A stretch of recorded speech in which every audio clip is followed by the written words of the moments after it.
Now, Storm Tracker weather with meteorologist Cameron Lamfield.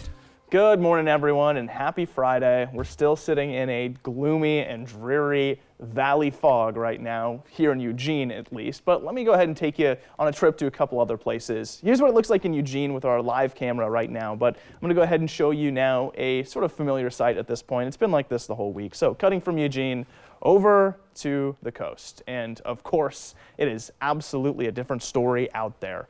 Our sort of east winds, just light ones, have turned back on. And of course, that's pushing anything away that would have even looked like high clouds or low clouds at the moment. But I think there'll be a little bit of overcast that starts to develop on the coasts coming up here in the next few hours. Moving from the coast then to yet the second sunniest place, that's going to be out over the Cascade Passes. They're cold, but still sunny. They're way above the inversion that's keeping all the low cloud activity down here in the valley. So the sunshine out there is not going to shut down either.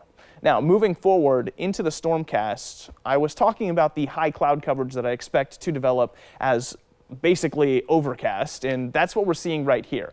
Now, that's all being guided by a couple different things, the first of which is going to be the high pressure overhead right now. That's redirecting most of our winds from the north right now, and that's pulling some northern cloud coverage into the area. But then the reason that's sort of wrapping around and dropping back down towards the southwest is because of low pressure sort of where I'm standing, a little bit lower, closer to Northern California, but that's getting sucked in, and you can see why the movements are this way because of that.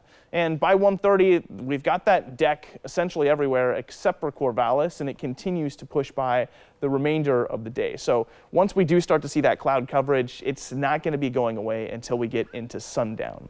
Now, moving into the weekend, things are going to be looking different because there's more dry air coming in from the north, so there won't be nearly as much fog. But for today, here's what you can expect. That fog and low cloud cover is going to keep things cool in the valley. Only about 43 for the high, 50 on the coast, getting into the 40s out on the higher elevations. And as we get into the weekend, when things are clear, it's going to get a lot colder. I'll show you that on the 7-day forecast. But here is the stormcast over the next 2 days, and clearly there's no rain activity. So we're staying dry, but getting a lot colder. Check that out on the 7-day forecast. 54 today on the central coast. Should be seeing 52 tomorrow, but the lows are getting into freezing. We will see some frost out there.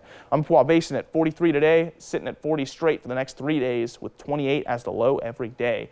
Cascade Passes showing off 30 today, down to 28 for Sunday. Look at that low, just 8 degrees. And finally, Willamette Valley, 43 for today, struggling to even make it to 40 for the next 3 days after that, with 23 for the lowest value between Sunday and Monday.